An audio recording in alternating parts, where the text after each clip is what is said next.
maka dia akan membuka halaman satu undi yang palsu. Jadi ketika Bapak Ibu mengisikan username dan passwordnya, maka username password itu akan bisa diambil oleh hacker. Nah, ketika hacker sudah mengambil username dan password Bapak Ibu, maka dia bisa login ke dalam sistem. Nah, untuk mengatasi hal itu, Bapak Ibu bisa untuk memastikan bahwa Bapak Ibu login di halaman yang benar, maka kami menyarankan kepada Bapak Ibu agar bisa mengaktifkan teks keamanan anti-phishing. Jadi ada di menu profil di sini. Jadi Bapak Ibu kalau sudah login ada di menu profil. Ketika ini diklik maka akan muncul halaman ubah profil seperti ini. Di sini ada teks keamanan anti-phishing. Jadi Bapak Ibu isi aja misalnya kata-kata yang hanya Bapak Ibu yang tahu. Ya, kalau di sini saya pilih kucing saya.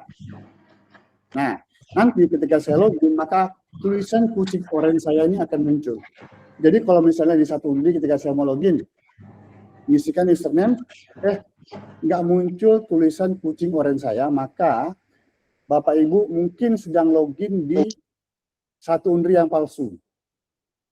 Nah, jadi itu bisa jadi penanda kita. Jadi gambar, foto, dan informasi keamanan kita itu hanya kita yang tahu. Jadi kami berharap Bapak Ibu bisa mengaktifkan fitur ini dan memberikan teks keamanan yang unik agar yang hanya diketahui oleh Bapak Ibu agar kita bisa terhindar dari phishing. Karena kami memonitor satu hari itu bisa sampai ribuan serangan yang ada di Undri. Jadi kami berharap Bapak Ibu bisa memproteksi diri dengan fitur yang sudah kami siapkan ini. Nah, yang kedua itu ada namanya sistem token. Jadi ketika walaupun entah bagaimana mungkin kita udah hati-hati tapi juga tercuri username password kita. Nah, orang tuh nggak bisa login kalau dia tidak dapat tokennya. Token itu ada di handphone kita. Jadi Bapak Ibu install nanti namanya Google Authenticator. Tinggal scan QR code yang ada di sebelah kanan ini. Jadi menunya ada di verifikasi 2 langkah, tekan scan di sini, lanjut ke verifikasi dan aktifikasi. Nah, setelah itu nanti setelah Bapak Ibu login itu akan langsung diminta token. Jadi Bapak Ibu orang itu ketika walaupun tahu username password kita dia tidak akan bisa masuk kalau tidak tahu token itu apa. Nah, perubahan yang selanjutnya yaitu adalah perubahan pada sistem persetujuan KRS. Nah, mungkin ini yang sedang aktif kita lakukan sekarang. Jadi sistem persetujuan kita itu kita menambahkan sebuah alur baru Bapak Ibu, yaitu finalisasi oleh mahasiswa. Nah, sering terjadi ketika mahasiswa itu sedang melakukan editing terhadap atau sedang memilih atau mengisi KRS, kita sudah terburu-buru untuk me-approve. Jadi kita tuh nggak tahu mahasiswa sudah siap atau belum. Nah, dengan adanya finalisasi itu, maka artinya proses yang dilakukan oleh mahasiswa itu sudah selesai. Jadi kita bisa mengisikan, mengapprove KRS mahasiswa. Selanjutnya, fitur baru yang banyak berubah itu ada di manajemen perkuliahan. Pada manajemen perkuliahan, Bapak Ibu sekarang bisa mengisikan kontrak kuliah, dulu sudah pernah, tapi kami mohon ini agar bisa diisi, agar bisa dilihat oleh mahasiswa. Bapak Ibu tinggal mengetikkan atau menekan tombol import template agar bisa menulis dengan lebih baik. Nah, yang paling banyak berubah itu juga adalah di bagian RPS. Kalau dulu, Bapak Ibu kan hanya bisa membuat RPS itu melalui 2 cara. Yang pertama itu adalah tulis ulang melalui form, diinputkan ulang semuanya. Yang kedua itu copy dari kelas lain yang sudah pernah kita buat. Nah, sekarang ini ada 3 cara. Yang pertama, kalau kita mau buat dari awal, untuk buat dari awal ini ada 2 opsinya. Pertama, kita ketik ulang dari awal. Yang kedua, kita gunakan AI. Nah, kalau Bapak Ibu pilih yang buat dari awal atau pakai AI ini, maka akan muncul tampilan seperti ini. Akan muncul tampilan ini. Jadi, kalau kita mau mengisi form seperti biasa atau kita udah punya Word-nya, udah punya, kita mau menginputkan saja, mulai dengan buat KRS ini seperti cara lama. Jadi nanti akan muncul formnya Bapak Ibu isi. Atau kita gunakan AI. Bapak Ibu tinggal klik generate AI, Kemudian di sini hanya diisi tanggal pertemuan pertama, kemudian jumlah pertemuan yang ingin dibuat, kemudian CPMK yang tersedia. Jadi kalau CPMK-nya masih, sub CPMK-nya masih 0, Bapak Ibu harus membuat dulu sub CPMK untuk mata kuliah ini. Nah, menu untuk membuatnya ada di menu di bagian atas ini. Nah, ini bisa buat di menu yang di sini. Jadi kalau sub CPMK sudah ada, maka sudah bisa menggunakan fitur ini. Bapak Ibu juga bisa mengasih, misalnya nih kita udah punya silabusnya, kita udah menetapkan nih pertemuan 1 bahas ini. Kita pengen sisanya digenerate oleh AI, misalnya pertemuan 1 kita mau bahas A, pertemuan 2 mau bahas B. Itu kita bisa taruh dia di konteks tambahan sini, nanti AI akan menggeneratkan sesuai dengan yang kita mau.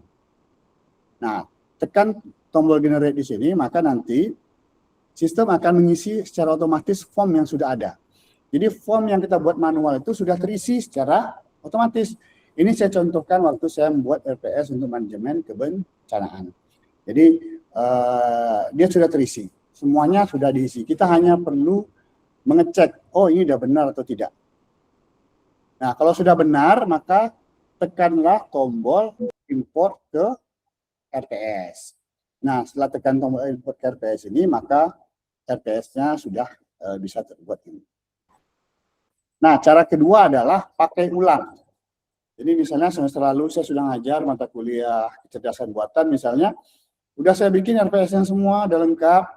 Nah, sekarang ini mau dipakai yang lalu, RPS yang lalu. Maka saya pilih yang opsi kedua, copy dari kelas sebelumnya. Maka saya pilih kelas mana yang mau saya copy, saya pilih saja, nanti akan muncul previewnya di bagian bawah. Oh iya, harus diiyain. Tombol simpan. Nah, cara yang ketiga adalah copy dari beda kurikulum. Nah, copy pada beda kurikulum ini juga sama. Jadi, Bapak Ibu tinggal pilih, tinggal cari nanti nama mata kuliahnya. Cari nama mata kuliah, kemudian dia akan melakukan mapping terhadap sub CPMK yang mau dipilih. Jadi, misalnya saya ngajar metodologi penelitian misalnya pada kurikulum 2017. RPS-nya mau dikopi ke metodologi penelitian pada tahun 2025 misalnya. Nah, itu sudah bisa dilakukan. Tapi Bapak Ibu harus melakukan mapping ulang sub CPMK-nya. Jadi pertemuan pertama ini mengajarkan pada sub CPMK 1 misalnya. Pertemuan kedua masih sub CPMK 1. Dan begitu selanjutnya sampai 16 kali pertemuan. Nah, selanjutnya itu ada bahan ajar. Jadi bahan ajar. Jadi Bapak Ibu, bahan ajar ini sudah bisa diinputkan di satu Unri. Kalau sebelumnya kita belum punya bahan ajar, nah ini sudah bisa diinputkan di satu Unri. Jadi Bapak Ibu, ketika sudah buat RPS, syarat untuk mengupload bahan ajar ini adalah mengunggah RPS.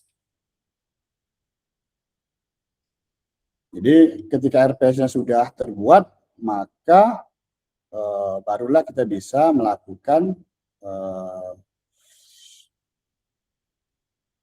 unggah bahan ajar. Nah, selanjutnya ini masih lanjut. Jadi ketika kita sudah punya RPS, kita sudah punya bahan ajar, kita pengen semuanya itu masuk ke e-learning. Nah, jadi kalau dulu kan e-learningnya hanya punya 2 menu. Hanya ada sinkronisasi kelas dan enroll mahasiswa. Untuk memanfaatkan e-learning Selasi, maka Bapak Ibu harus melakukan sinkronisasi kelas. Nanti kelasnya akan dibuatkan di Selasi. Kemudian enroll mahasiswa adalah mengirim mahasiswanya dari satu ke Selasi.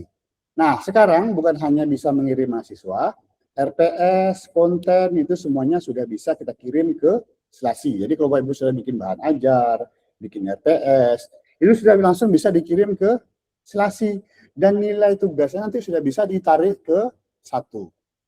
Jadi Bapak Ibu, kami sudah melakukan banyak peningkatan di Selasi, sehingga pada saat ini Selasi itu sudah bisa kita pakai untuk konten-konten yang bersifat interaktif. Jadi next kami dalam minggu depan ini mungkin akan membuka satu kelas offline itu untuk pelatihan interaktif konten menggunakan H5P. Mungkin nanti narasumbernya ada dari sistem informasi yaitu Bu Mirda.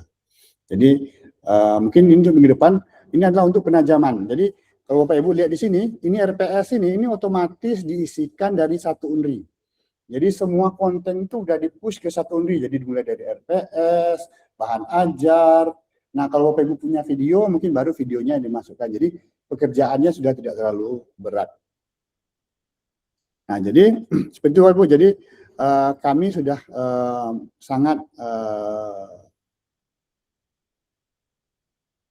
sudah banyak improvement yang terlakukan di Selasi. Jadi kami berharap Bapak Ibu bisa mencoba. Tapi khusus Selasi ini kami akan buat pertemuan khusus yang offline yang dilakukan di TK. Mungkin kabar selanjutnya nanti akan ada di grup. Nah selanjutnya mungkin ini fitur ini sudah ada pada semester kemarin yaitu presensi online. Mungkin masih banyak dosen-dosen yang belum paham atau belum tersosialisasi dengan baik. Nah presensi online ini artinya mahasiswa bisa melakukan presensi sendiri. Ini akan aktif kalau kita centang aktifkan presensi online ini. Kalau ini tidak aktif, maka presensi hanya bisa dilakukan oleh dosen. Kemudian, ada akses pengaturan presensi. Ini ada dua model, ada dua cara. Jadi mahasiswa itu langsung bisa melakukan presensi ketika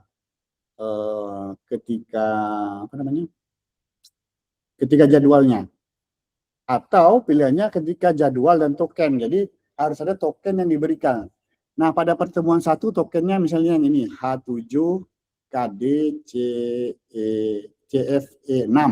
Mahasiswanya harus mengisikan token ini baru dia bisa absen. Jadi Bapak Ibu di awal perkuliahan atau di slide-nya sudah memasukkan token ini untuk mahasiswa presensi.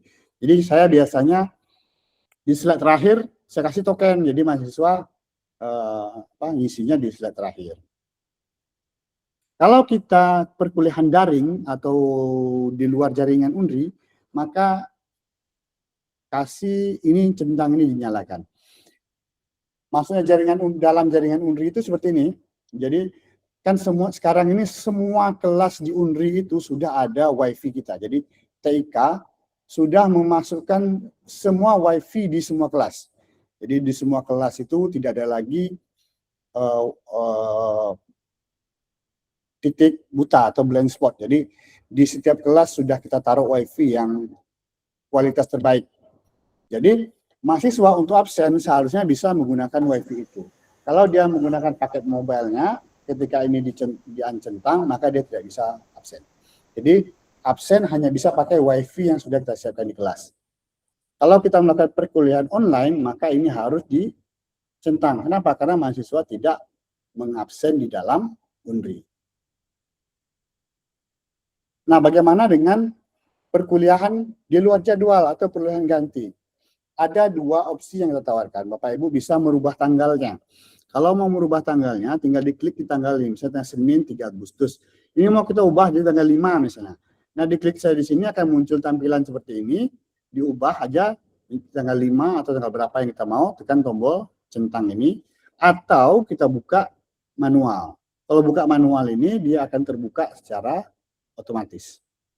Walaupun bukan di jadwalnya, dia akan terbuka. Nah, kemudian Bapak Ibu, hasil EDOM semester lalu itu sudah bisa kita lihat. Mungkin ada Bapak Ibu yang sudah familiar dengan ini, ada juga mungkin yang belum familiar. Jadi apa komentar mahasiswa, apa evaluasi mahasiswa, itu dapat dilihat di menu ini. Jadi kita ada bisa tahu nih komentar mahasiswa terhadap kita apa, berapa nilai kita, itu bisa dilihat. Nah, selanjutnya adalah yang banyak berubah juga adalah pada sinkronisasi PD Dikti. Bapak Ibu, mungkin ini kami mengulangi. Jadi sinkronisasi itu sebenarnya sudah dapat dilakukan pada minggu pertama dan kedua perkuliahan. Tapi kami menyarankan pada minggu keempat atau minggu kelima, yaitu setelah periode revisi selesai. Jadi karena kan kalau kita ada sinkron, itu kan takutnya mahasiswa itu ada yang membatalkan. Nah itu nanti dia akan jadi masalah nanti dia. Jadi bagusnya itu disinkronkan pada minggu keempat atau kelima setelah periode revisi. Nah, ketika disinkronkan, data Bapak Ibu itu tidak langsung masuk ke PD Dikti, tapi masuk dulu ke software penampung miliknya PD Dikti, namanya NeoFeeder. Nah, dari NeoFeeder itu secara berkala data tersebut akan dikirimkan. Jadi, ketika sudah tercentang hijau di satu Unri itu belum berarti di PD Dikti ataupun di Sister itu langsung tercentang. Kenapa? Karena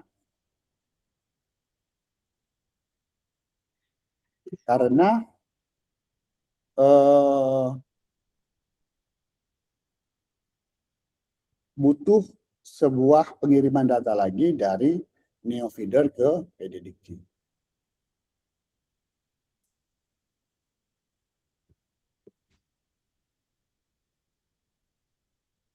Nah, selanjutnya bagi Bapak Ibu yang sudah memiliki RPS, maka Bapak Ibu bisa melakukan namanya mengisi rencana evaluasi versi 2. Rencana evaluasi versi 2 ini adalah dilakukan ketika kita ingin mengukur pencapaian sub CPMK. Nah, pencapaian sub CPMK itu dilakukan dengan memapping penilaian yang konvensional ke nilai CPMK. Contohnya nih misalnya, saya di perkuliahan saya itu ada nilai proyek. Nilai proyek misalnya itu bobotnya 50%. Nah, maka saya harus memetakan proyek ini nilainya akan didistribusikan ke sub CPMK yang mana saja. Misalnya di sini saya distribusikan ke sub CPMK 1, 3, 4, 5, dan 7. Nah, masing-masing bobotnya 23%, 5%, 5%, 5%, dan 12%. Ini kalau dijumlahkan adalah 50%. Jadi, semua nilai dari proyeknya akan didistribusikan ke sub CPMK ini. Sehingga setelah ini didistribusikan, kalau ini sudah di mapping semuanya, maka kita dapat menilai capaian sub CPMK per mahasiswa. Ketika capaian sub CPMK ini didapat, maka otomatis capaian CPMK juga bisa didapatkan.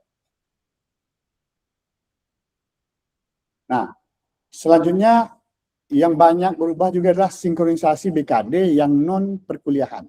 Tadi yang perkuliahan kan sudah bisa kita langsung sinkronisasikan.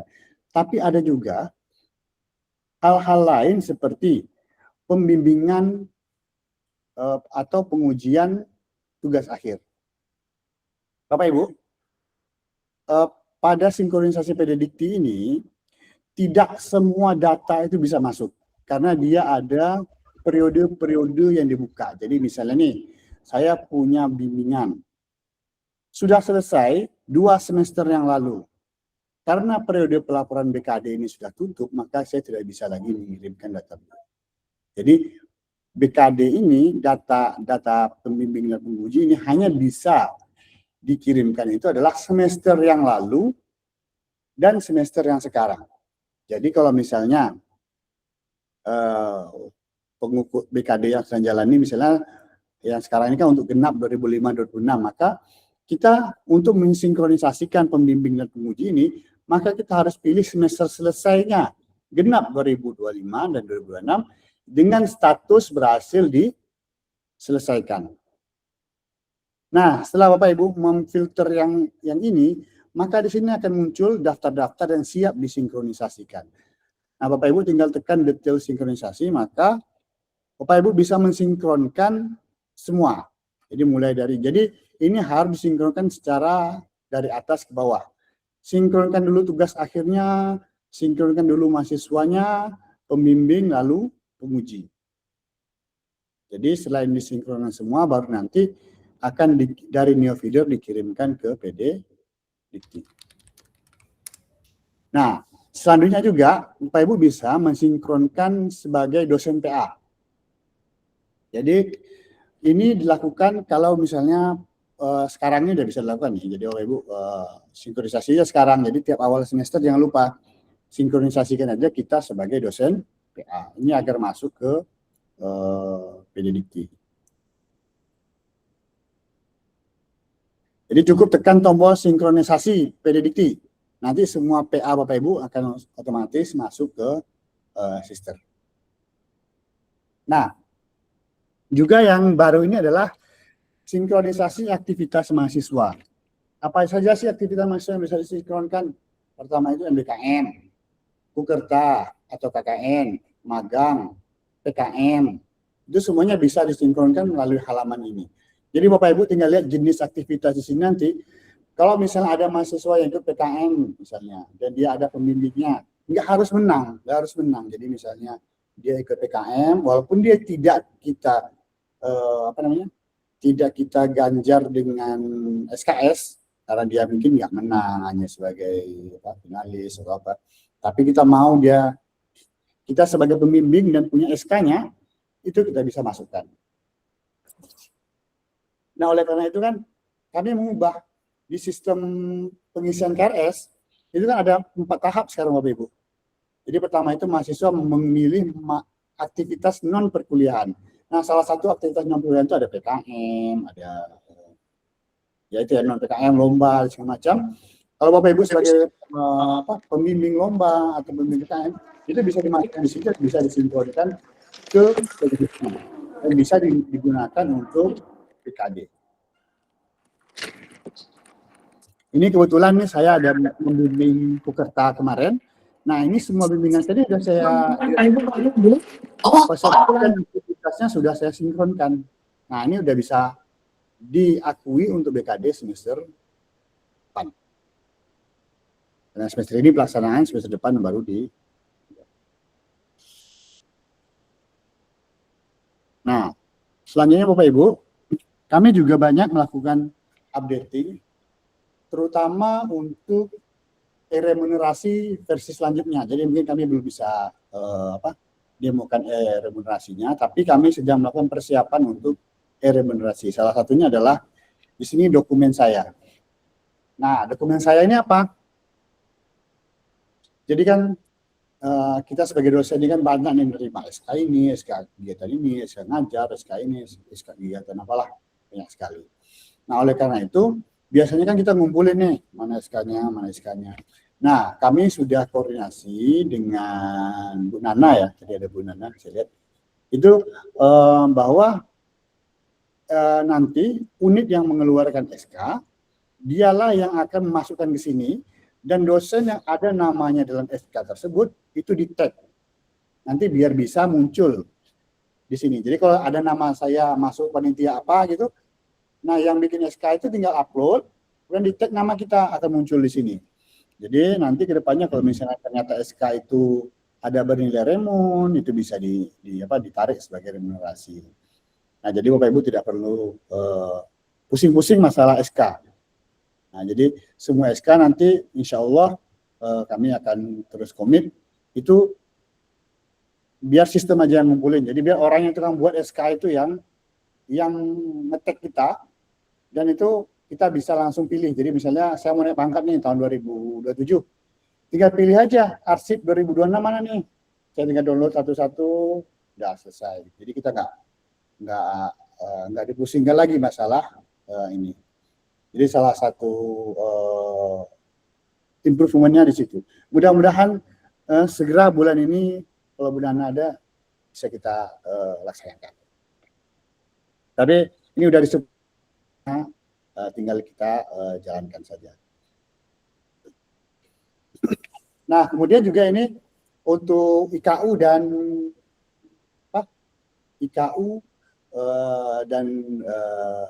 BKD, Remun juga ada di sini nanti. Ini banyak lari ini, jadi dosen berkegiatan di PT lain.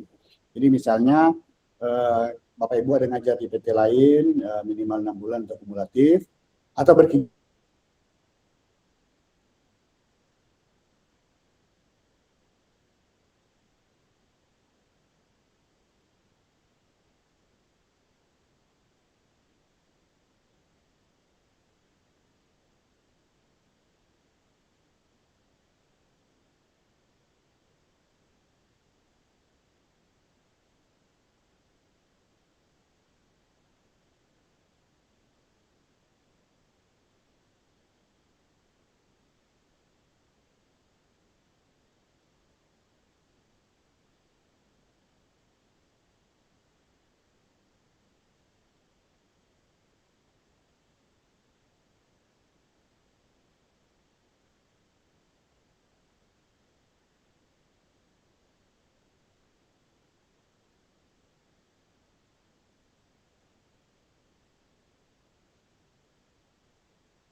Nah, sorry Bapak Ibu, gangguan teknis. Sampai mana tadi? Jadi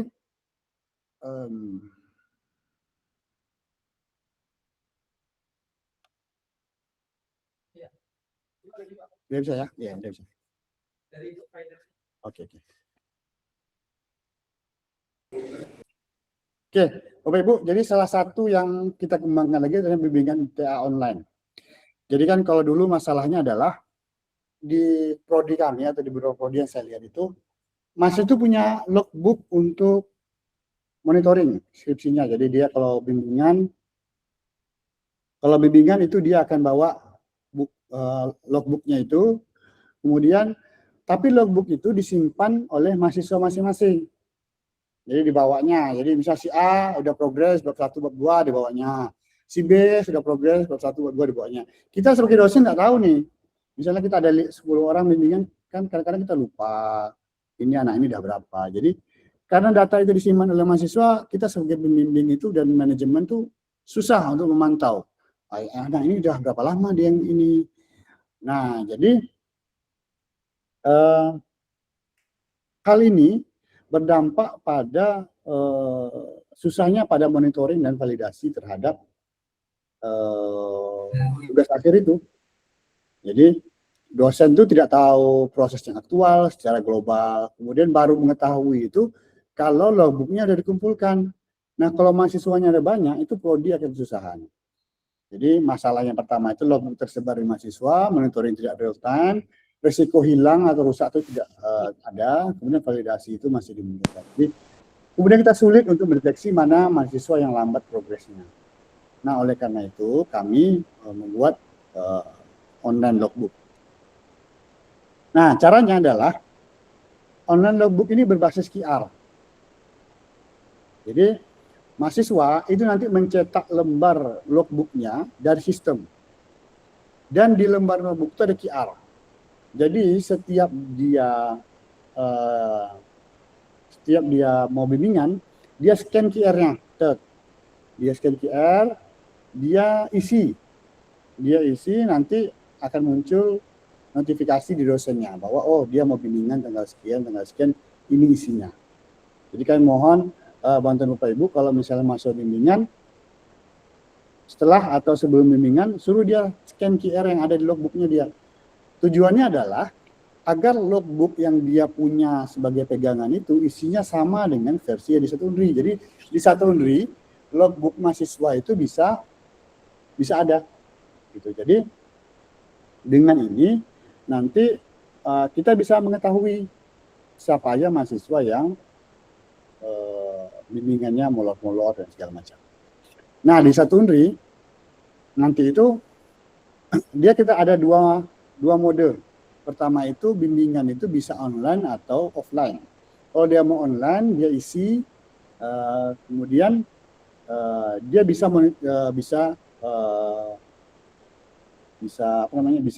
konsultasi dengan dosennya online. Setelah selesai konsultasi, dia input di QR. Kalau dia offline, dia bisa kirim file. Kalau online dia bisa kirim filenya melalui sistem. Jadi di sistem itu kalau mau ngirim file nanti si dosennya itu tidak perlu membuka satu Unri, akan langsung dikirim ke emailnya masing-masing. Jadi kalau misalnya kita ada janjian gitu ya, mahasiswanya janjian, misalnya Pak saya mau tanggal 22 bimbingan dengan Bapak jam 10. Nah, nanti itu otomatis di Google Calendar Bapak, di Google Kalendernya si dosen, itu akan masuk jadwalnya. Jadi kita sudah integrasikan dia dengan kalender Google. Jadi kalau misalnya mahasiswa sudah diisi, nanti dosen langsung masuk tuh di kalendernya, dia approve dulu. Masuk email, ada mahasiswa saya yang ingin bimbingan tanggal segini. Kalau iya di approve, kalau Bapak Ibu approve nanti dia akan langsung masuk ke kalender. Jadi masuk kalender ini adalah sebagai pengingat untuk mahasiswa dan dosennya biar nggak lupa. Nah, dan juga file-filenya juga dikirim ke email. Jadi approvalnya itu kalau Bapak Ibu sering jalan misalnya itu hanya langsung via email saja nanti approvalnya itu bisa. Nah, inilah bentuknya. Jadi Bapak Ibu ada menu di sana. Mungkin beberapa orang mungkin sudah lihat menunya, yaitu bimbingan skripsi. Jadi ada ringkasan di sini. Jadi ada total bimbingan 1 orang, yang ada konsultasi bulan ini 1 orang, yang isinya itu udah diverifikasi 1 orang, yang belum diverifikasi 1 orang ada. Jadi di sini kita itu bisa memantau siapa mahasiswa yang tidak pernah bimbingan. Jadi akan ada filter daftar bimbingannya. Nah ini, jadi kita juga ada early warningnya. Jadi kalau misalnya mahasiswa itu di formnya itu, di form bimbingan itu selalu ada, misal hari ini dia bimbingan. Untuk bisa mengisi form itu dia harus mengisikan kapan lagi tanggal bimbingan besoknya. Nah itu kalau misalnya ada mahasiswa yang terlambat atau tidak datang untuk bimbingan, itu ada warningnya untuk dosen dan mahasiswa. Jadi dosennya akan dapat email, mahasiswa ini udah janji hari ini tapi dia nggak datang hari pertama. Nah, jadi setiap hari nanti dosen itu di email tuh kalau misalnya ada mahasiswanya yang terlambat konsultasi. Jadi Bapak Ibu jangan kaget kalau misalnya nanti banyak email masuk, misalnya ada 10 mahasiswanya tidak bimbingan nih, nah 10 email akan masuk gitu. Jadi biar dosennya langsung juga ingatin ke mahasiswa. Nah di sini juga tombol kirim pesan. Tombol kirim pesan ini alamat ininya bisa 2 nih, pesannya bisa ke 2 orang, bisa ke mahasiswanya, bisa ke bapaknya. Jadi udah parah betul mahasiswanya, pembimbingnya mau kontak bapaknya, nah silakan kontaknya ada di situ. Jadi kita kasih kontaknya.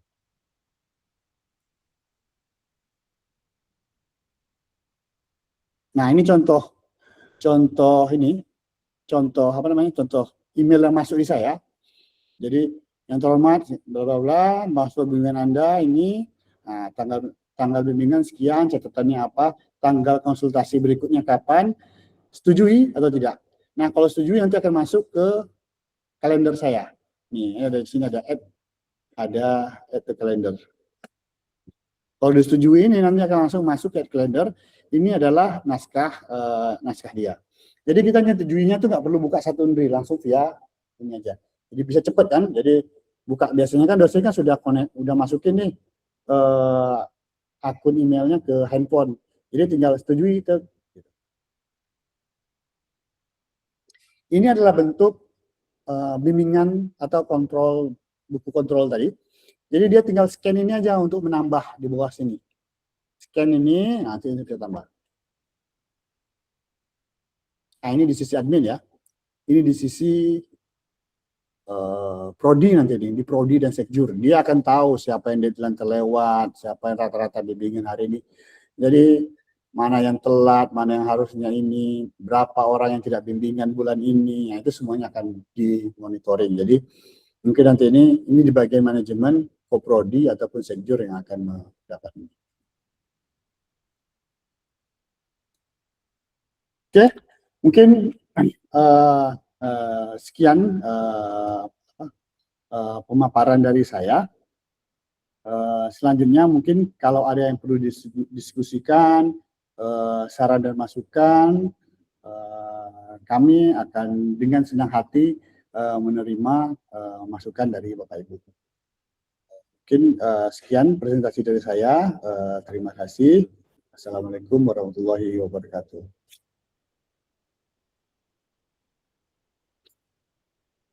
Silakan Bapak Ibu, kalau misalnya ada yang mau bertanya bisa langsung saja. Terima kasih. Silakan Bu Heralda Paurin. Baik Pak Ibnu, terima kasih atas kesempatannya. Izin bertanya Pak, yang untuk copy RPS kalau misalnya dari kurikulum berbeda. Nah, kalau misalnya kasusnya itu kurikulumnya beda dan nama kuliahnya beda, tapi sebenarnya isi perkuliahannya sama, itu apakah bisa di-copy? Nah, itu pertanyaan pertama. Yang kedua untuk GPM, Pak. Selama ini kan akses GPM itu kami harus pakai akun Prodi. Nah, apakah akan ada role kami jadi sebagai GPM itu aja, Pak. Terima kasih. Baik, terima kasih Ibu. Jadi saya jawab dulu yang pertama. Yang pertama itu bisa. Jadi dia tidak melihat mata kuliahnya sama atau tidak lagi. Tidak melihat kodenya sama, tidak lagi. Apapun mata kuliahnya, biologi mau dimasukkan ke fisika, boleh. Bisa. Bebas dia. Tapi hati-hati, makanya hati-hati. Jadi pastikan kuliah yang ditarik itu benar. Nah, yang kedua, memang salah satu fokus kami adalah di bagian next ini ya, next pengembangan semester depannya adalah pada bagian penjaminan mutu. Jadi kalau di FMIPA kami udah kasih ada satu khusus akun penjaminan mutu. Nanti mungkin Ibu dari Fakultas 8 nanti tinggal bersurat aja. Bersurat, nanti kami akan masukkan Ibu sebagai role-nya sebagai penjaminan mutu. Jadi di penjaminan mutu itu nanti akan ada menu baru yaitu audit perkuliahan ini Bapak Ibu.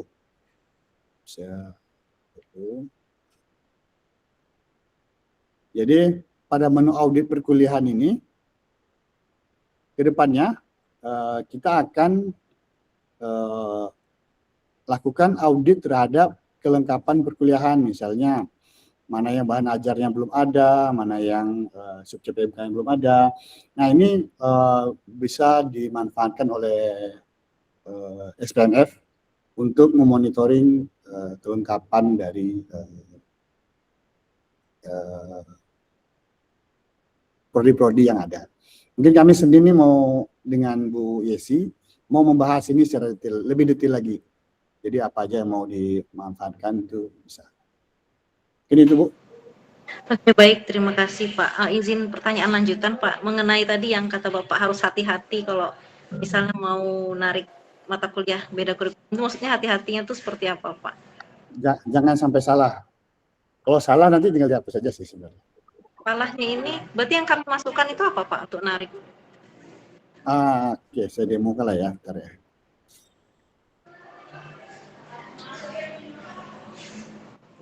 Perkuliahan. Kayaknya saya sudah ada semua ya RPS saya. Bentar saya hapus dulu ya RPS saya semester ini. Oke, saya isi lagi. Bentar, oke.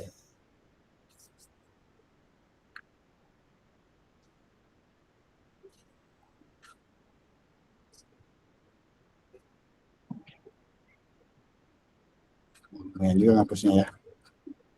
16 kali.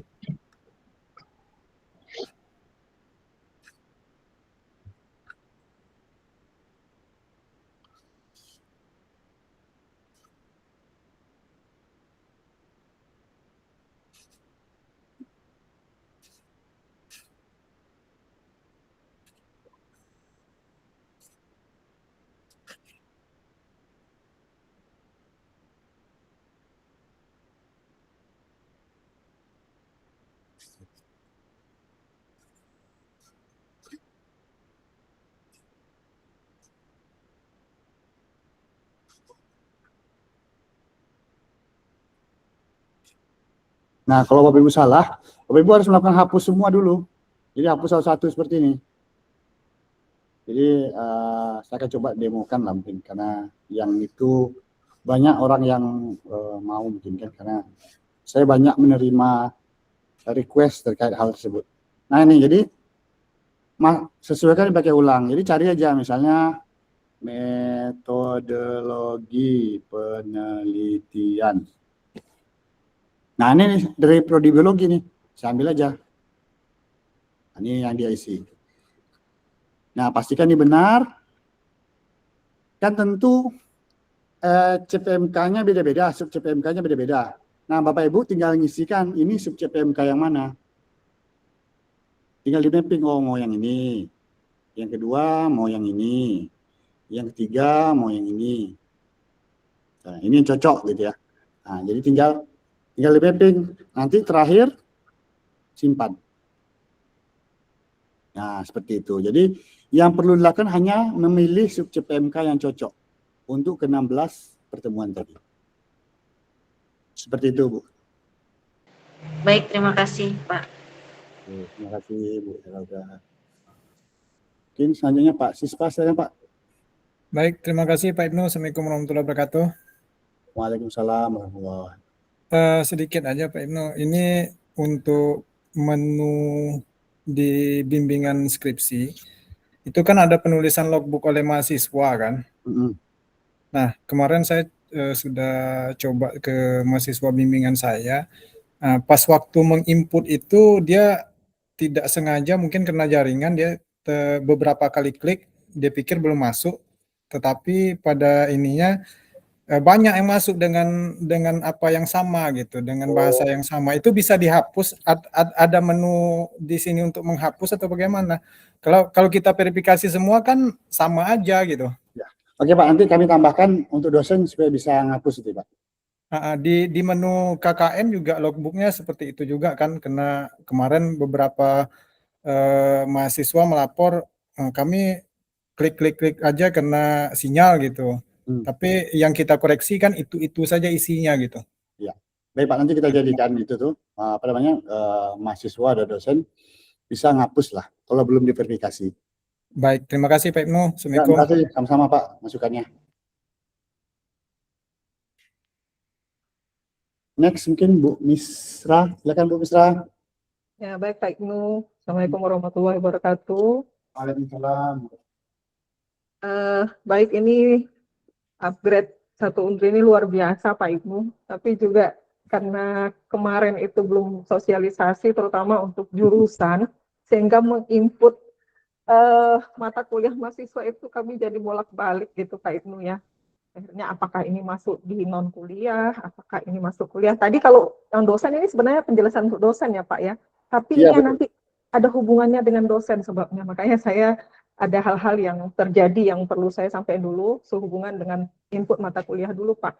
Yang pertama tadi untuk mata kuliah, tadi kan ada tahap 1, mereka itu harus memenuhi syarat dulu Pak ya, ada 5 syarat itu yang harus dipenuhinya. Betul. Yang sering terjadi permasalahan itu adalah dia sudah bayar, tetapi di situ masih belum disampaikan, itu belum lunas gitu Pak. Itu permasalahan yang sering terjadi. Nah, mungkin ini bagaimana solusi berikutnya itu Pak, yang permasalahan. Terus berikutnya tentang non kuliah. Non kuliah ini kan kita ini apa bedanya dengan kalau non kuliah yang pelatihan lain-lainnya itu kan bisa Pak. Ini ada hubungannya kalau seperti kami ini ada mata kuliah yang kata berdampak gitu Pak ya. Sebenarnya itu ada 10 mata kuliah. Kami kemarin itu apakah ini menempatkannya di non kuliah sehingga tapi non kuliah yang SKS sehingga dikonversi 20 SKS. Tapi juga ada karena ini ada mata kuliah KKN gitu ya Pak, sehingga masuk lagi di KKN di input lagi dari LPPM dan itu hubungannya dengan KKN. Saya konfirmasi dengan LPPM, kita sama-sama bingung nih. Yang mana yang sebenarnya, apakah yang 20 dari KKN itu atau yang dari 20 yang di non kuliah itu Pak. Itu pertama. Sehingga kemarin salah satunya apa boleh di-delete. Nah, ini kan nggak berani juga ya tim TIK yang mendelete gitu kan Pak. Sehingga solusi awal itu disarankan dari keperawatan aja yang mendelete peserta yang 4 SKS gitu. Jadi dibuat 16. Sehingga yang KKN-nya 4 SKS. Ternyata itu terbaca kalau di sistem itu artinya aktivitas 2 aktivitas gitu ya Pak ya, ternyata ya terbacanya gitu. Nah, kami sekarang pengen bertanya yang mana yang sebenarnya Pak, apakah di kuliah, non kuliah tadi atau di Bukerta berdampak tadi Pak? Itu satu pertanyaan. Yang berikutnya, mata kuliah ini yang 20 SKS itu kan ada 10 mata kuliah sebenarnya Pak Ibnu.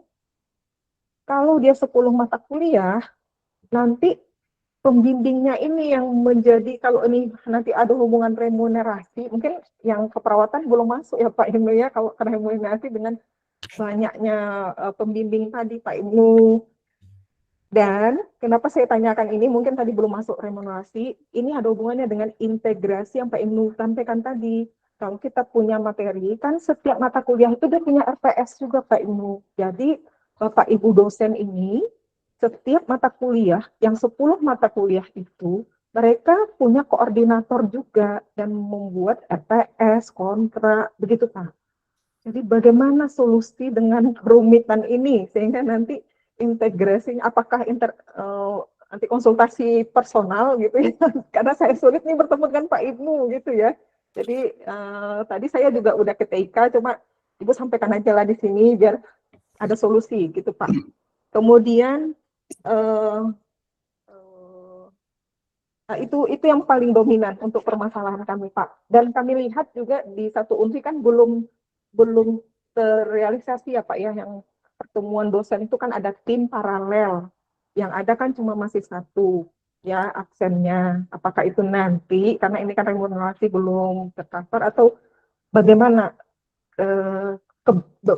berlakunya ini kapan gitu loh Pak Ibnu? Maaf Pak Ibnu, ini banyak sekali pertanyaan karena ini informasi dari teman-teman. Karena gini Pak Ibnu, teman-teman yang tadi koordinator di mata kuliah dia itu kan dia nggak nampak bahwa dia itu punya kinerja di dalam pembuatan RPS sama pembuatan tadi kontrak, begitu Pak Ibnu. Terima kasih Pak Ibnu.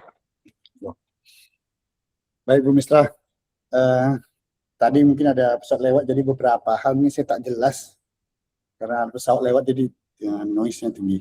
Jadi tadi mungkin saya mau recap, mungkin takut ada yang salah. Jadi sudah bayar tapi belum lunas. Nah, sudah bayar tapi belum lunas ini mungkin ini mesti diklasifikasikan problemnya di mana. Pertama, apakah dia anak baru atau bukan? Yang kedua, kalau dia anak baru itu memang ada ada trouble kemarin. Tapi kalau dia anak lama itu maksudnya semester 3 ke atas, itu harusnya dia bisa melakukan pengecekan pembayaran. Jadi di menu pembayaran di mahasiswa itu ada tombol pengecekan pembayaran. Nah, tombol itu dia langsung ngecek data ke bank. Jadi misalnya ini saya udah bayar nih bank. Itu biasanya kan kadang-kadang ada kasus-kasus tertentu, misalnya kadang-kadang mahasiswa ini dia membayarnya itu lintas bank atau dia membayarnya jam 11 malam. Nah, itu biasanya ada kasus-kasus di mana proses rekonsiliasi di bank ini membutuhkan waktu. Jadi kalau mahasiswa belum bayar tapi sudah bayar, itu bisa melakukan tombolnya itu. Jadi tombolnya itu inquiry, namanya nggak salah, namanya inquiry.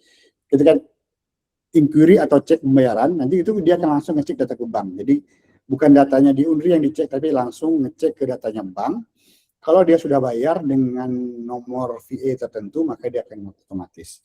Jadi sebenarnya halaman pertama itu adalah untuk membantu mahasiswa mengetahui masalah dia di mana. Yang kedua itu untuk pemilihan yang non kuliah. Nah, non kuliah ini, jadi istilah non kuliah ini adalah, jadi sekarang kan SKS itu atau IP itu atau poin itu kan bisa didapatkan dari dua cara. Pertama dari mengikuti perkuliahan di kelas ataupun mengikuti aktivitas-aktivitas. Nah, maksud kita non kuliahnya aktivitas-aktivitas. Nah, aktivitas-aktivitasnya ada dua jenis. Pertama, aktivitas yang bisa kita lakukan kita konversikan dia menjadi SKS. Contohnya MBKM ataupun lomba. Ada juga yang tidak bisa dikonversi. Lomba juga tergantung kan. Kalau lombanya menang juara 1 dengan kriteria yang tertentu, maka dia bisa dikonversi. Tapi kalau misalnya tidak, itu tidak bisa. Jadi oleh karena itu di sana ada pilihannya SKS dan non SKS. Nah, mungkin untuk fakultas keperawatan mungkin ada miskomunikasi. Jadi sebenarnya Iya, ada 2 KKN yang dipilih oleh mahasiswa. Jadi KKN yang 10 dan KKN yang 4. Jadi agar dia terkonversi menjadi IKU, maka KKN itu tidak boleh diisi nilainya melalui perkuliahan. Harus dijadikan dia bahan konversi. Makanya kan semua KKN yang dilakukan oleh LPPM itu sebenarnya bukan KKN, tapi adalah program membangun desa yang nantinya akan dikonversi ke KKN. Nah, jadi dia agak tricky. Jadi semester ini kita tuh tricky. Jadi kita tidak melakukan KKN, kita melakukan program membangun desa yang dikonversi ke KKN. Nah, kebetulan pada keperawatan kan melakukan hal yang sama kan, tapi konversinya lebih besar. Kalau yang dilakukan Universitas 8 hanya konversi ke 4 SKS, tapi yang keperawatan nggak salah 10 atau 20 ya, saya lupa. Nah, harusnya ketika itu dipilih, maka mata kuliah yang menjadi pengkonversinya itu tidak dipilih lagi. Contoh dia akan dikonversi ke KKN, maka mata kuliah KKN itu tidak dipilih lagi sebagai kelas. Artinya prodi itu tidak perlu membuka kelas KKN, biar mahasiswa tidak bingung. Jadi prodi ketika bikin kelas, nggak usah dibikin kelas KKN. Karena kenapa? Karena KKN itu akan dikonversi. Kemarin miskomunikasinya, kami juga kurang komunikasi. Jadi semua prodi itu membuat mata kuliah KKN, sehingga mahasiswa kadang-kadang ngambil program KKN, ngambil aktivitas KKN, ngambil juga KKN di kelas. Jadinya kan double-double. Dan itu merugikan mahasiswa. Jadi kami sudah kabari, kami cari mana mahasiswa yang kayak gitu, terus kita suruh dia menghapus salah satu. Nah, yang untuk mata kuliah tim paralel ini mungkin saya belum bisa jawab sekarang karena ini terkait dengan remun dan segala macam ini belum final. Nanti mungkin akan ada sosialisasi khusus terkait ini, Bu. Jadi saya belum bisa memberikan jawaban karena barangnya belum final. Tapi ini sudah dibicarakan. Jadi bagaimana kelas untuk kedokteran yang blok, bagaimana tim teaching, the real team teaching, bukan gantian tim teaching ya. Nah itu nanti sudah dimasukkan. Jadi mungkin ini yang 2 pertanyaan terakhir ini mungkin saya belum bisa jawab karena peraturan dan barangnya itu sedang digodok. Jadi saya nggak mungkin kasih bocoran gitu. Mungkin itu Bu Misrah. Mungkin ada yang terlewat. Boleh ya Pak Ibnu mau menambahkan yang 20 SKS itu kan mata kuliahnya sebenarnya dari 20 itu dia kan ada 10 mata kuliah Pak Ibnu. Jadi diantaranya 1 mata kuliahnya KKN yang 4 SKS. Kemudian ada 9 mata kuliah yang lain. Nah, berarti itu nilai yang nanti dikonversi, dia itu nanti langsung ke kita input seperti dulu gitu ya Pak Ibnu ya, input manual per satu-satu karena tidak dibuat lagi kan Pak Ibnu, tidak dibuat lagi kelasnya gitu. Betul. Maka saya itu harus dihapus. Betul. Tidak dibuat lagi kelasnya, Bu. Jadi makanya ketika membuat kelompok itu, Bu, mungkin jangan besar-besar kelompoknya. Kenapa jangan besar-besar? Biar dosennya bisa banyak jadi pembimbing. Ya, masalahnya gini Pak, 1 mata kuliah itu, dia kan 10 Pak ya, 1 mata kuliah itu ada 13 orang yang membimbing sebenarnya.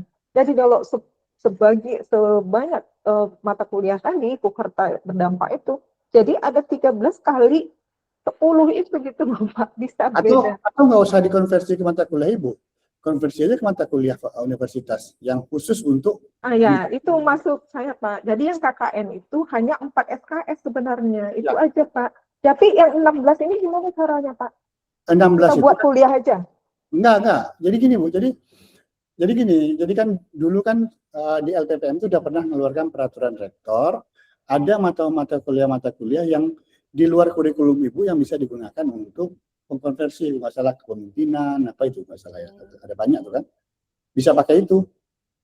Jadi tapi berarti gini, satu cara untuk mengatasi masalah itu. Kalau ketika dijadikan konversi, ya resikonya itu tadi Bu, ada dosen yang nggak ngajar mata kuliah itu. Seperti itu. Tapi mohon maaf Bu, jadi peraturan yang baru nih, konversi 10 dan konversi 20 itu poinnya sama. Pak Ibnu, apa boleh nanti personal? Boleh, Lebih lanjut, personal Pak. aja, boleh. Ya, makasih banyak Pak Ibnu atas waktunya. Ya, silakan. Mungkin next mungkin Pak Prof Al, silakan Prof.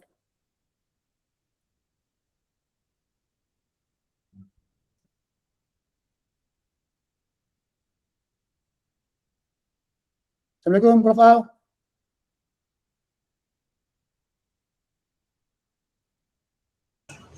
Bapak izin ada beberapa pertanyaan di chat, Pak. Oh, di chat ya. Iya.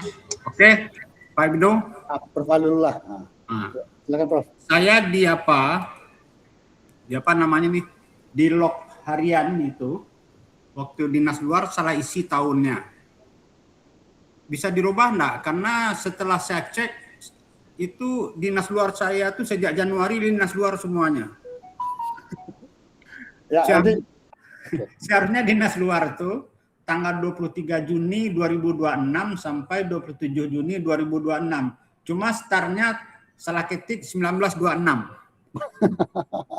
Jadi Januari sampai Juli itu dinas luar setiap hari. Bisa diperbaiki nggak tahunnya itu? Ya, baik Prof. Pertama Prof, yang aplikasi logbook ini itu kan dikelola oleh kepegawaian. Ya. Tapi nanti kami komunikasikan Prof dengan Pak Eko agar bisa yang punya Prof itu dibantu untuk diubah. Barangkali mungkin karena ini sistem bisa dikontrol juga barangkali misalnya dinas luar. Jadi kalau salah ketik terkontrol. Sekarang misalnya kan 2026 terketik selain 2025 atau berarti di luar berarti kan bisa terkontrol. Ini gara-gara enggak ada kontrolnya salah ketik. Ini. Jadi waktu saya buka dinas luar saya jam masuknya semuanya jam berapa nih jam masuknya? Jam masuknya semuanya jam 19 malam dan pulangnya jam 16 besoknya gitu. Ya Prof. Ya Prof, nanti jadi kan sebenarnya aplikasi logbook itu kan yang mengembangkan itu dari kepegawaian. Nanti kami akan komunikasikan, kami akan kasih saran lah untuk agar bisa ngasih validasi. Oke. Tadi validasinya tuh mungkin inputnya. Jadi ya. Jadi kalau seperti itu dinas malamnya masuk setiap hari absen nanti enggak dapat dianggap enggak masuk aja padahal dinas luarnya cuma 4 hari gitu. Nah, ya Prof. Oke. Ya, Prof. Ya, makasih Pak Ibnu. Nama Prof. Mungkin kita bacakan yang di chat dulu Bu ya, biar imbang. Apa tadi pertanyaannya via chatnya, Bu? Chat. Oh, ini dia.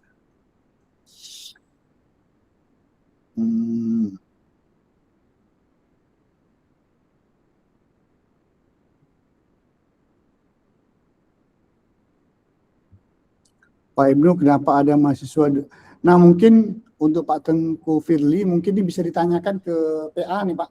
Jadi gini, jadi kita tuh punya beberapa anomali data, terutama untuk yang angkatan sangat tua. Angkatan 2006 ini contohnya ada yang statusnya itu masih aktif. Nah, itu mungkin nanti sama prodinya mungkin bisa direview kenapa dia itu masih aktif. Mungkin salah input atau gimana itu. Nanti bisa diindikan tuh Pak. Itu Pak Firly. Kemudian Bu Junior, pengimbunan mata kuliah paralel karena tutorial skill lab.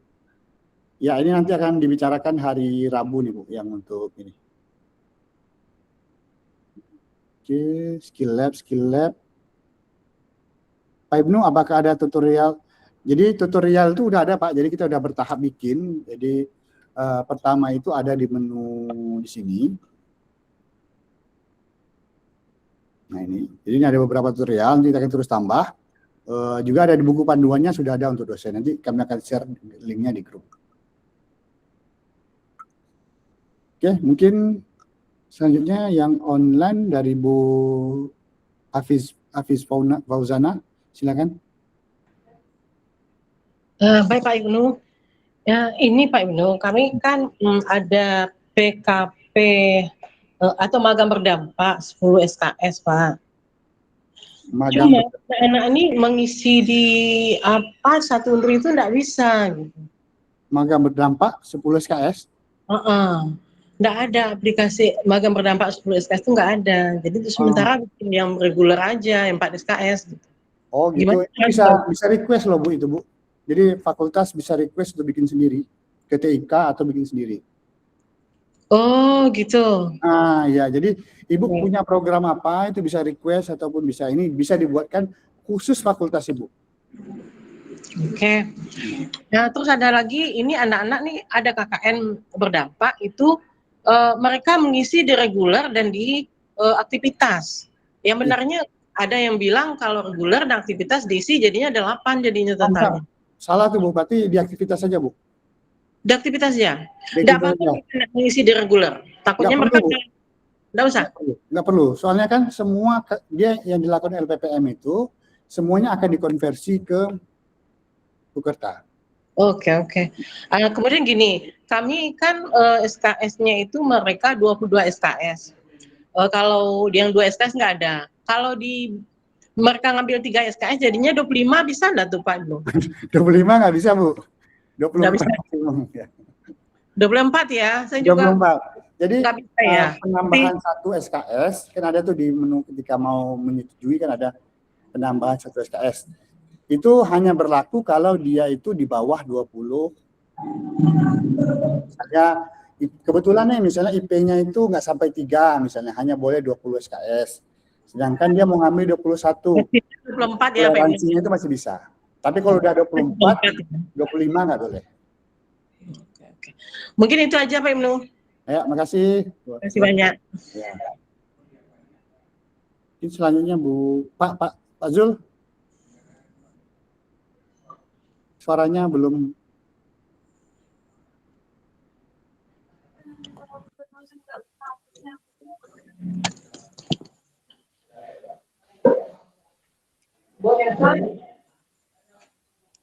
Nggak kedengeran Pak Zul suaranya.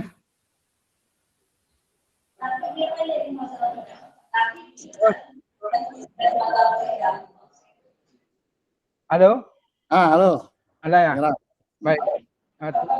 Assalamualaikum warahmatullahi wabarakatuh. Waalaikumsalam warahmatullahi wabarakatuh. Terima kasih Bapak Ibu semuanya yang saya hormati. Izin menyampaikan beberapa hal. Yang pertama tentang ini Pak. Untuk kelanjutan skripsi mahasiswa. Nah itu di menu saya lihat ini di dosen workspace, baik itu saya sebagai kajur situ dan sebagai dosen. Nah tentu mahasiswa sekarang ini terkendala dia bagaimana membuka portalnya nggak bisa karena selama ini semester yang lalu tahun kemarin sampai beberapa hari yang lalu dosen PA masih bisa membuka, dia membuat laporan sehingga mahasiswa tersebut bisa mengisi KRS-nya. Nah terakhir ini banyak sekali mahasiswa melapor ke jurusan itu PA nggak bisa lagi membuka, diminta kajur, hanya kajur yang bisa membuka Pak. Nah ini sampai tengah malam kemarin itu kerja kita Pak. Kalau enggak mahasiswa nggak bisa.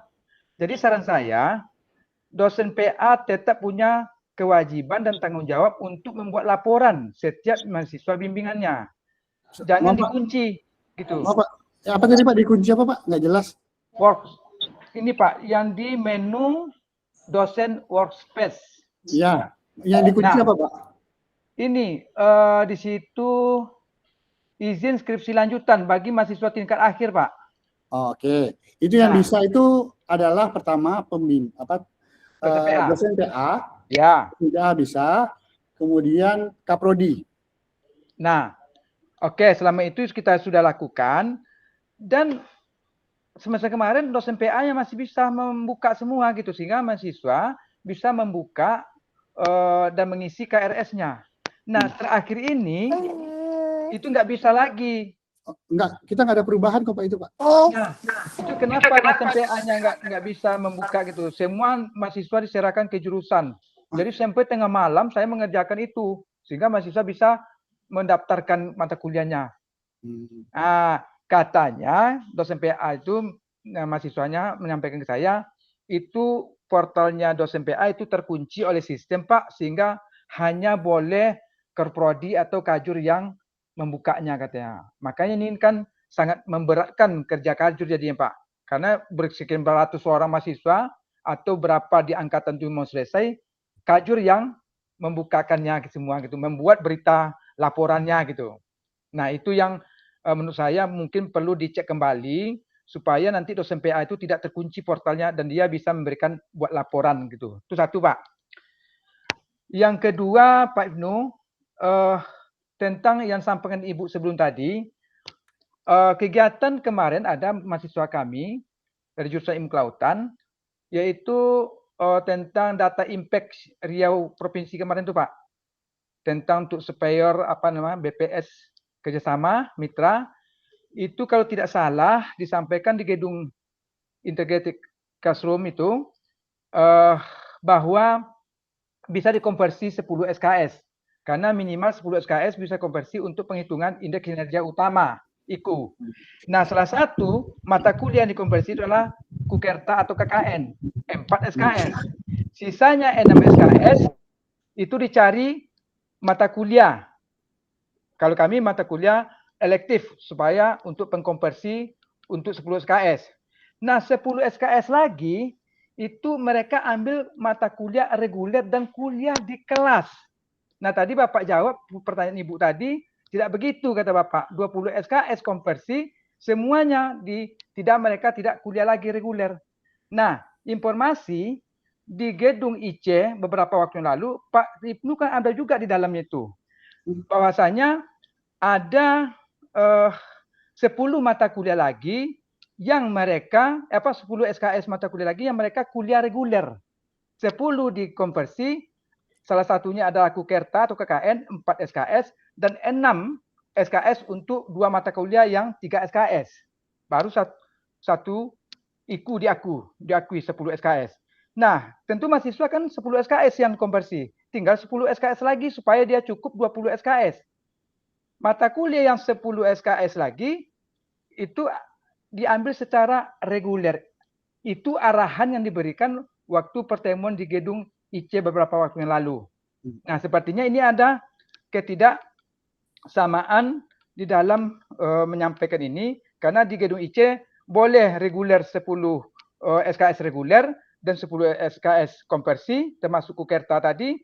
Tadi Pak Ibnu mengatakan tidak begitu, 20-nya tidak ada yang reguler. Nah, ini mana yang harus kami ikuti? Karena mahasiswa sudah kita arahkan. Jadi Bapak itu salah tangkap sebenarnya. Gimana? Bapak salah tangkap. Jadi, misalnya nih, Bapak punya aktivitas nih, 10 SKS aktivitas, 10 SKS reguler. Itu artinya Bapak akan mengkonversi 10 SKS ke mata kuliah elektif, dan 10-nya ini kuliah biasa. Ya. Artinya aktivitasnya hanya 10. Nah, mungkin yang tadi saya jelaskan itu, Bapak bikin aktivitas yang mau dikonversi 20 SKS. Jadi, yang Bapak jelaskan tadi, aktivitas Bapak itu mau dikonversi cuma 10. Ya. Nah, yang saya jelaskan tadi itu, aktivitas itu mau dikonversi 20. Bukan 10, 20. Oleh karena itu, ke 20 SKS-nya itu tidak boleh dibikin ke reguler, hanya dibikin sebagai konversi.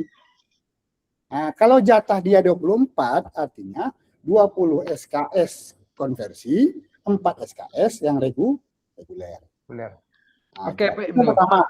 Yang kedua, Pak, ini saya barusan coba nih, Pak. Mungkin Bapak masih lihat screen saya. Ini saya menambahkan punya bimbingan saya secara langsung nih, Pak.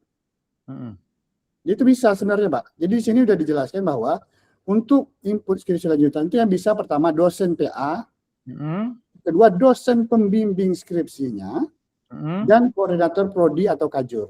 Ya. Ini barusan saya coba sebentar tadi. Ini saya cari bimbingan saya, Cindy. Ini saya inputkan bisa, artinya mungkin miskomunikasi aja Pak di jurusan yang itu. Jadi saya coba lagi satu lagi mungkin nih, misalnya si ini. Ini saya copy, saya buat laporan. Saya cari NIM-nya. Nah, ini bisa. Bisa, Pak?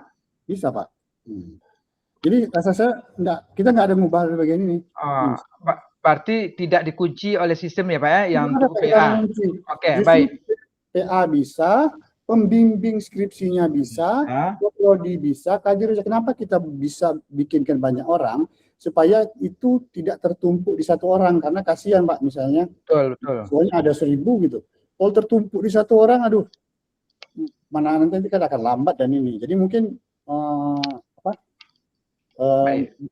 itu Pak. Jadi kita nggak ada kunci Pak. Oke, baik itu nanti kalau kita ke dosen-dosen PA-nya nanti Pak. Nah, yang tadi Pak, yang 20 SKS konversi tadi, berarti mereka nggak perlu mengambil mata kuliah reguler 10 SKS, 10 yang dikonversi? Nggak bisa Pak. Kalau Bapak 20? kalau misalnya Bapak ngambil 20 SKS, aktivitas yang dikonversi 20 ya? Nggak, konversinya cukup 10 SKS, Kukerta 4 SKS, 6 SKS lagi 2 mata kuliah pilihan dikonversi. Berarti 10 SKS karena minimal HIKU itu dihitung minimal 10 SKS. Ya, berarti kalau gitu 10 SKS lagi dia ambil mata kuliah reguler, berarti 4 mata kuliah yang 3 SKS, berarti lebih SKS-nya 2 SKS, berarti 12 SKS gitu. Ya, betul Pak. Jadi kalau misalnya Bapak hanya mau mengkonversi 10 SKS, karena kan nilai poin konversi 10 dan 20 itu sama nih nilainya, berarti dikonversi 10 saja. Artinya mahasiswa itu dapat mengambil 14 lagi.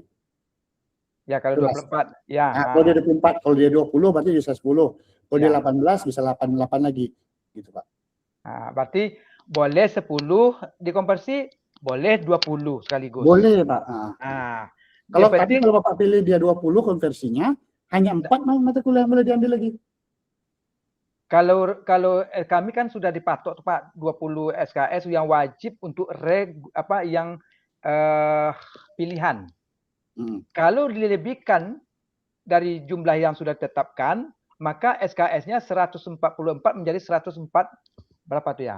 Tambah 148 SKS gitu. Memang ilmu yang mereka dapat, tapi kadang-kadang kalau nilainya bagus syukur, kalau tidak nanti berturun ya IPK-nya gitu. Maka saya sarankan yang minimal 144 SKS itu kalian harus wajib ambil. Kalau lebih ya silakan saja saya bilang itu. Nah, cuman saya juga mempertegaskan tadi untuk dari Pak Ibnu, berarti boleh 10 SKS termasuk Kukerta tadi dengan 2 mata kuliah elektif untuk konversi. Nah, 10 SKS lagi mereka boleh mengambil reguler begitu ya Pak ya? Atau kesemuanya dikonversi menjadi 20 SKS, tidak ada reguler gitu. Ya, betul Pak. Oke, sip. Oke, sudah cukup jelas Pak Ibnu informasi itu. Terima kasih banyak. Terima kasih Pak Ibnu. Ya, Assalamualaikum warahmatullahi wabarakatuh. Waalaikumsalam warahmatullahi wabarakatuh. Mungkin yang terakhir ya, karena waktu, Bu Elfrin. Assalamualaikum Pak Ibnu. Ya, izin Pak Ibnu off cam. Pak Ibnu ini bertanya berkaitan dengan non-aktivitas. Tadi ada Kukerta berdampak ya Pak ya, yang 10 SKS. Nah kebetulan di FKIP itu kan juga ada program fakultas tuh Pak yang eduaksi berdampak. 10 SKS juga. Nah kemarin ini mahasiswa melapor, beberapa mahasiswa itu sukses tuh Pak, maksudnya berhasil mereka mengambil keduanya. Jadi ada yang ikut Kukerta, yang angkatan 2023 kan memang ikut Kukerta, berhasil, kemudian masuk juga yang program eduaksinya. Ini kegiatan mereka PLP ke sekolah. Nah tapi beberapa mahasiswa ini melapor juga ke saya bahwa karena di satu Unri-nya itu udah otomatis masuk, mungkin dari LPPM mungkin ya sudah diinputkan. Jadi ketika mereka mau memilih program eduaksi nggak bisa lagi gitu Pak. Itu sih Pak kendala yang ini. Apakah mahasiswa yang tidak bisa apakah yang KKN tadi harus diubah menjadi reguler atau bagaimana?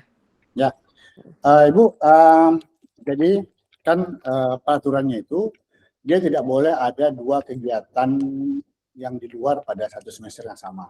Karena MBK Kukerta dengan magang pada saat satu semester yang sama. Iya. Nah, itu kan tidak diperbolehkan. Jadi kemarin itu kan itu di sistem itu ada celah sehingga bisa beberapa orang terlewat. Oke. Ini udah nggak bisa kan? Iya. Jadi kami nanti mungkin akan diskusi langsung dengan Bu Roza. Iya. Ini direncanakan besok pagi. Oh ya, oke. Nah, itu untuk menyelesaikan masalah itu. Jadi mungkin karena dua nggak boleh akan digabung jadi satu, tapi lebih gemuk. Maksudnya, apakah nanti mau dimasuk ke kertannya tadi akan dileburkan ke apa tadi namanya? Eduaksi berdampak. Nah, eduaksi berdampak atau sebaliknya nanti mau dibicarakan dengan Bu Roza besok. Oke, siap. Berarti kami menunggu konfirmasi lanjutan dari fakultas ya, Pak ya? Ya, hasil dari nanti LPPM dengan Bu Roza dan saya nanti kita akan rembuk gimana caranya. Oke, siap. Nah, itu aja Pak. Terima kasih Pak Ibnu. Baik, Bapak Ibu, sudah pukul 15.56. Terima kasih atas partisipasinya. Kami kembalikan ke moderator. Silakan Bu Titin. Baik, terima kasih Bapak. Bapak Ibu yang kami hormati, terima kasih kami ucapkan kepada Bapak Wakil Rektor Bidang Akademik Universitas Riau atas arahan dan pembukaan kegiatan, kepada Bapak Kepala UPATIK Universitas Riau atas pemaparan materi, serta kepada seluruh peserta atas kehadiran dan partisipasi aktif selama kegiatan berlangsung. Semoga kegiatan sosialisasi aplikasi 1 INRI ini dapat memberikan pemahaman yang sama serta mendukung penerapan aplikasi 1 INRI secara optimal di seluruh fakultas dan unit kerja di Universitas Riau. Saya selaku moderator memohon maaf apabila terdapat kekurangan dan kesalahan selama memandu kegiatan. Terima kasih atas perhatian dan kehadiran Bapak dan Ibu. Wassalamualaikum warahmatullahi wabarakatuh. Waalaikumsalam warahmatullahi wabarakatuh. Waalaikumsalam.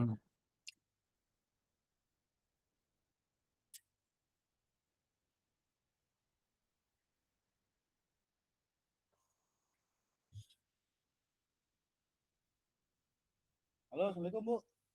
Waalaikumsalam. Pak Ibnu, permasalahan saya kan sama Bu Evelyn yang tadi. Ketemu